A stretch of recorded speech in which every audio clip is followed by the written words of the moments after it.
തൃശൂർ ചിറ്റിശ്ശേരിയിലെ കളിമൺ പാത്ര നിർമ്മാണ യൂണിറ്റിലെ ചെടിച്ചട്ടികൾക്ക് കമ്മീഷൻ വാങ്ങിയ ഉദ്യോഗസ്ഥൻ പിടിയിൽ. സംസ്ഥാന കളിമൺ പാത്ര നിർമ്മാണ വിപണന വികസന കോർപ്പറേഷൻ ചെയർമാനാണ് വിജിലൻസിന്റെ പിടിയിലായത്. വിലടം സ്വദേശി കുട്ടമണി KN ആണ് വിജിലൻസിന്റെ പിടിയിലായത്. വിവരങ്ങളുമായി അനീഷ് ആന്റണി ചേരുന്നു. അനീഷ്, തൃശൂർ ചിറ്റിശ്ശേരിയിലെ കളിമൺ പാത്ര നിർമ്മാണ യൂണിറ്റിലെ ചെടിച്ചട്ടികൾക്ക് കമ്മീഷൻ വാങ്ങിയതിന്റെ പേരിലാണ് ഉദ്യോഗസ്ഥൻ പിടിയിലായത്. സംസ്ഥാന കളിമൺ പാത്ര നിർമ്മാണ വിപണന വികസന കോർപ്പറേഷൻ ചെയർമാനാണ് ഇദ്ദേഹമാണ് വിജിലൻസിന്റെ പിടിയിലായിരിക്കുന്നത്. എന്തൊക്കെയാണ് വിവരങ്ങൾ? അരുണിമ, ഒരു കോർപ്പറേഷന്റെ ചെയർമാൻ ആയിരിക്കുന്ന ഒരാളാണ് ഇത്തരത്തിൽ ഒരു ചെടിച്ചട്ടിക്ക് 3 രൂപ വീതം ഇത്തരത്തിൽ 5372 ചെടിച്ചട്ടികൾക്കായിട്ട് കമ്മീഷൻ ആവശ്യപ്പെട്ടത്.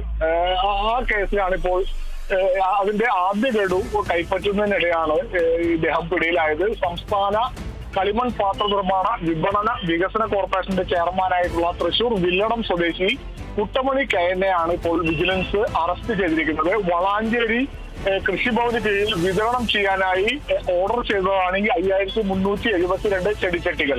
ഇത് തൃശൂർ ചിറ്റിശ്ശേരിയിലെ കളിമൺ നിർമ്മാണ യൂണിറ്റിലാണ് ഓർഡർ നൽകിയിട്ടുള്ളത്. ഈ കളിമൺ നിർമ്മാണ പാത്ര നിർമ്മാണ യൂണിറ്റിന്റെ ഉടമയോടാണ് ഇത്തരത്തിൽ ഈ കോർപ്പറേഷന്റെ, അതായത് ഈ കളിമൺ പാത്ര നിർമ്മാണ വികസന കോർപ്പറേഷന്റെ ചെയർമാനായിട്ടുള്ള വില്ലട സ്വദേശിയുള്ള കുറ്റമണി ഇത്തരത്തിൽ ഒരു ചെടിച്ചട്ടിക്ക് 3 രൂപ വീതം 5372 ചെടിച്ചട്ടിക്ക് ഓർഡർ നൽകിയത്.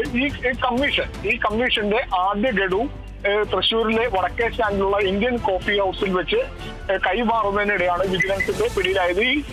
ഈ യൂണിറ്റിന്റെ ഉടമ, പാത്ര നിർമ്മാണ യൂണിറ്റിന്റെ ഉടമ ഈ വിവരം തൃശൂർ വിജിലൻസ് DYSP ജിം പോളിനെ അറിയിക്കുകയായിരുന്നു.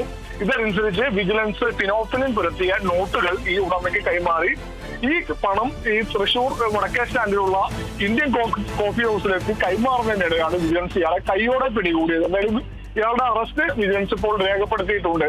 അരുണിമ, ശരി, കളിമൺ പാത്ര നിർമ്മാണ യൂണിറ്റിലെ ചെടിച്ചട്ടികൾക്ക് കമ്മീഷൻ വാങ്ങിയതിന്റെ പേരിലാണ് തൃശൂർ ഉദ്യോഗസ്ഥൻ പിടിയിലായത്.